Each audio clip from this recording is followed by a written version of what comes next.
తాత నమస్తే. నమస్తే. ఏం పేరు తాత? నా పేరు యాదగిరి. యాదగిరి. ఏం యాదగిరి. రేవంత్ రెడ్డి పాలన మంచిగా ఉందా? ఈయన వచ్చిన కాడికి ఇంకా అభిమానమే, ఏమి లేదు. ఎట్లా అంటావు? ఎందుకు అంత పెద్ద మనిషి? అనకపోతే ఏమి ఇచ్చిండు అమ్మా? ఇల్లు ఇచ్చినా నేను ఇల్లు ఇవ్వకపోయా, ఏది ఇవ్వకపోయా. 10 మాటలు అప్లై చేసినాం, అప్లై చేసినా లేదు, ఏం లేదు. ఇండ్లు ఉన్న వాళ్ళకి ఇండ్లు ఇస్తుండు, లేనివానికి ఏం లేదు. రోడ్ల మీద పండుకుంటున్నాం. మరి తిందామంటే తిండి లేదు, ఉందామంటే ఇల్లు లేదు. ఏం చేయాలి మేడం? ఇక మరి పింఛన్ అన్న వస్తుందంటే పింఛన్ కూడా వస్తలేదు. అంటే రేవంత్ రెడ్డి ఇప్పుడు 2000 ఇస్తున్నాం, నేను వచ్చాగానే 4000 ఇస్తా అన్నాడు. అక్కడ 4000 లేదు, 4 పైసలు కూడా లేవు. ఏం మంచిగా లేదు. కేసీఆర్ ఉన్నప్పుడు మంచిగా ఉండే. మంచిగానే ఉంది. ఆయన అన్నం పెట్టిండు, అన్ని పెట్టిండు, రైతు బంధు ఇచ్చిండు, పింఛన్లు ఇచ్చిండు, బతుకమ్మల పండుగలు వస్తే చీరలు ఇచ్చిండు. బతుకమ్మ చీరలు అంటున్నావు, మళ్ళీ అవ్వకు 3 చీరలు ఇచ్చిండా? బతుకమ్మ ఏ చీర లేదు, ఏ చీర లేదు, ఏది లేదు. ఇచ్చిండంట కదా 3 కూడా ఇయ్యలే, ఇయ్యలేదు.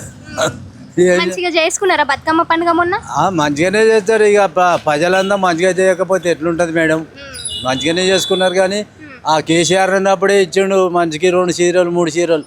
ఈయన చీర లేదు, గీర లేదు, ఏది లేదు.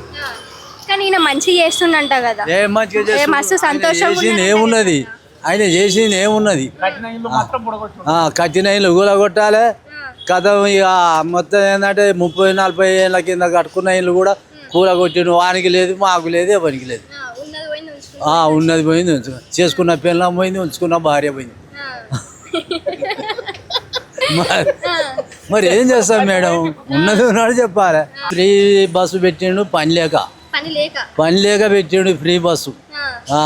నాసంటోడు పోయి ఆడ బస్సు ఎక్కుదామంటే సీటు దొరకది.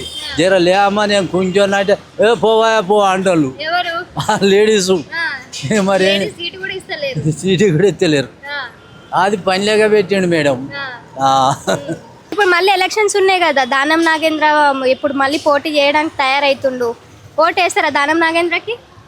మాకు ఇవి ఇస్తే మేము వేద్దాం, లేదు, ఏం లేదు. అంటే ముందు బీఆర్ఎస్ మీద గెలిచిండు, ఇప్పుడు మళ్ళీ కాంగ్రెస్ ఏమో అంటున్నారు. మళ్ళీ పోటీ చేస్తే గెలుస్తాడంటావా? ఏ వాళ్ళు నాగేంద్ర ఊడ్చుకపోతాడు.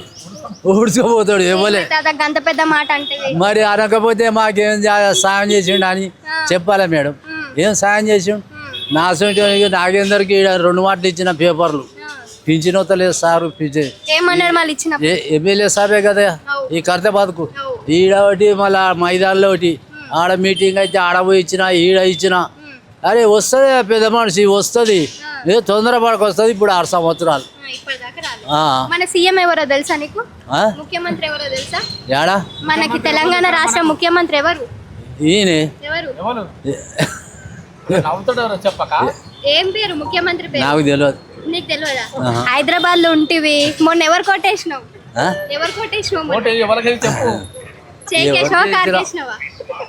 నేను కనీసానికి ఓటు ఎవరికి వేసిన అంటే కేసీఆర్కి వేసిన. కేసీఆర్కి వేసిన. ఈ రేవంత్ రెడ్డికి ఏమి వేయలే. గుర్తుకొచ్చిందా పేరు రేవంత్ రెడ్డి అని? ఇప్పుడు వచ్చింది కానీ ముఖ్యమంత్రికి ఆయనే కదా. నేను అబద్ధం మాట్లాడా, కేసీఆర్కి వేసినమ్మా అప్పుడు. ఇప్పుడు కరెంట్ లేదని చెప్పేసి కొందరు బస్తీ వాళ్ళు చెప్తున్నారు తాత. కరెంట్ పోతుంది. అది వరకు ఆయన ఉన్నప్పుడు 1 నిమిషం కూడా పోలే. ఇప్పుడు అర్ధ గంట రాత్రి అయితే ఎప్పుడో పోయింది. తెల్లారంగా 6 గంటలకు వచ్చింది. కరెంట్ కూడా సగం ఇస్తలేడు. కానీ తెలంగాణ రాష్ట్రాన్ని మొత్తం కేసీఆర్ అప్పుల కుప్ప చేసిండు. అప్పులు కుప్ప చేసిండు, అంతా చేసిండు. రోడ్లు పోసిండు, ఇండ్లు కట్టించిండు, అన్ని చేసిండు. రైతు బంధు ఇచ్చిండు, పింఛన్లు ఇచ్చిండు, మొత్తం ఇచ్చిండు. ఆయన అప్పు చేసిండు. సరుకంతా కొని స్టాక్ ఉన్నది, అది అమ్ముతే ఇప్పుడు ఆయన అప్పు చేసిన అప్పు తీరుతుంది. రేవంత్ రెడ్డి ఏమో ఆయన అప్పు చేసి పోయిండు, నేను అప్పులు పడుతున్నాను అట్లనే చెప్తారు. మరి ఎట్లా చెప్తారు మేడం? ఆడ అప్పు చేసిండు, నేను ఎట్లా ఇవ్వాలంటారు. గంతే.